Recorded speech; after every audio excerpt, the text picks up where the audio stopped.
Entrevista coletiva de volta, falando sobre direitos humanos. Conosco, Paulo Mariante, presidente do Conselho Municipal de Direitos Humanos e Cidadania de Campinas. Bom, Paulo, explica para o nosso telespectador qual é a estrutura que o Conselho Municipal aqui em Campinas tem, quantos membros, o que vocês têm à sua disposição e qual a capacidade de trabalhar a serviço da população que vocês têm. Bom, nosso Conselho, ele foi previsto por lei em 2004, a lei é de 2004, mas ele só foi instalado em final de 2011. Foi um processo difícil, houve uma resistência muito grande do governo na época, do prefeito Hélio. Nós conseguimos implantar o Conselho, mas ainda temos algumas dificuldades de estrutura. Estamos dialogando com o governo, prefeito Jonas, a administração municipal, para que essa estrutura seja garantida. Não é uma estrutura, vamos esclarecer isso, é apenas um apoio de secretaria, né? Já que tem questões de ordem burocrática que muitas vezes as pessoas que são... Porque todo militante, todo membro do conselho é um voluntário, ninguém recebe nada para ser conselheiro, né? Inclusive é uma imposição da nossa lei orgânica do município. Então existem tarefas que têm que ser feitas com apoio. Nós temos feito isso, mas isso coloca uma certa precariedade também na atuação do conselho, é necessário superar. O conselho é composto por 21 membros, a ampla maioria é da sociedade civil, o governo tem apenas 3 representantes que ele nomeia de livre indicação, os demais são todos de entidades da sociedade civil, OAB, a SIC, a CI, entidades de defesa dos direitos humanos das mulheres, criança e adolescente, tem um campo amplo. O Conselho tem reuniões mensais ordinárias, a última quinta-feira de cada mês, às 19 horas, no Salão Vermelho, acontece a reunião ordinária do Conselho, tem as reuniões extraordinárias, em situações que aconteçam, que isso, ainda mais em direitos humanos, né, é absolutamente previsível que possa acontecer. E nós atuamos, os conselheiros, nós tentamos nos organizar para dar conta das diferentes demandas. Então, nós temos pessoas no Conselho que são atuantes na área de criança e adolescente, da mulher, que dialogam em diferentes situações de violência, que tentam dar resposta dentro da atuação cotidiana do Conselho. O que nós temos feito nesse período é pensar no sentido assim, de olhar a cidade e as diferentes demandas e tentar, inclusive, criar uma capilaridade do Conselho mais descentralizada, né? O fato de nós termos as reuniões no Salão Vermelho não pode fazer com que a necessidade de alguém que mora lá no Vida Nova, por exemplo, onde aconteceu aquela barbárie, né, da chacina, que ela se sinta em condições de procurar o Conselho, dialogar com o Conselho e buscar ajuda na situação de violência que ela sofreu. Teve algum momento, desde a criação e implantação do Conselho em 2011, que o Conselho falou assim, esse momento aqui é memorável pela nossa atuação? Assim, em que momento? Bom, o Conselho, ele tem, nessa atuação cotidiana, se defrontado com várias situações de violações de direitos e buscado responder.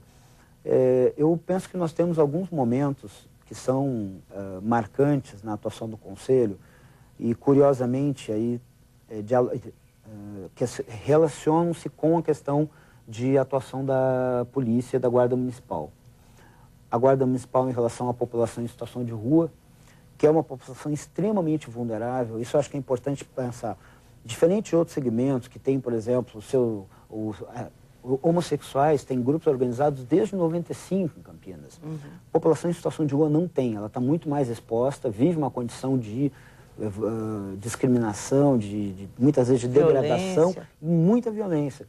E nós conseguimos construir um processo de interlocução com a população em situação de rua para que elas nos procurassem quando sofressem essa violência. Foi um momento importante. Aconteceu em boa parte ao longo de 2013.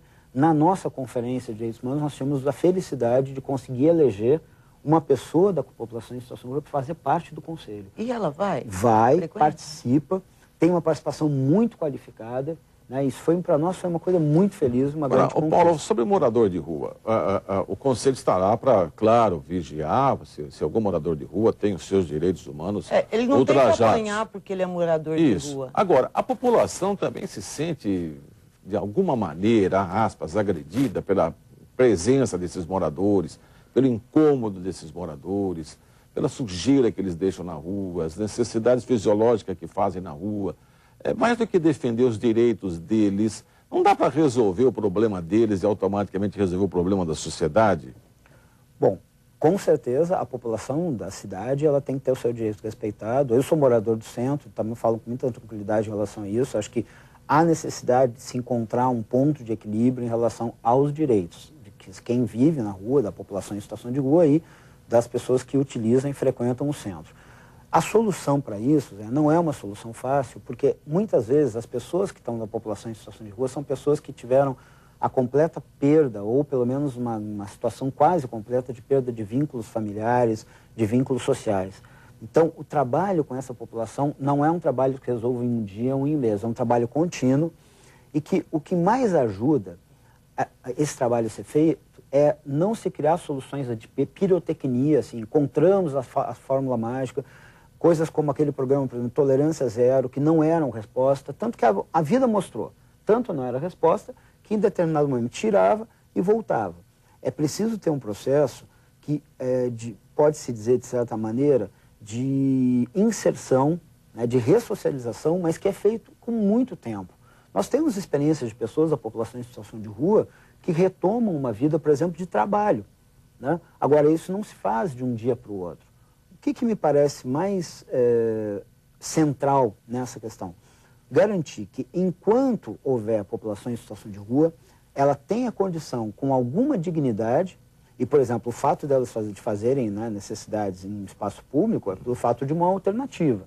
Quanto mais nós dermos alternativas, isso tenderá a acontecer menos, porque nenhuma dessas pessoas tem prazer em ficar naquela condição. Existe uma situação de marginalidade, do ponto de vista social, mas que pode ser respondida. Existem possibilidades. E hoje, felizmente, inclusive aqui no município, nós temos iniciativas. O consultório na rua, por exemplo, é uma política pública do município. Não é nossa do conselho, é o município que criou a partir de demandas da assistência social, da saúde. Está funcionando isso?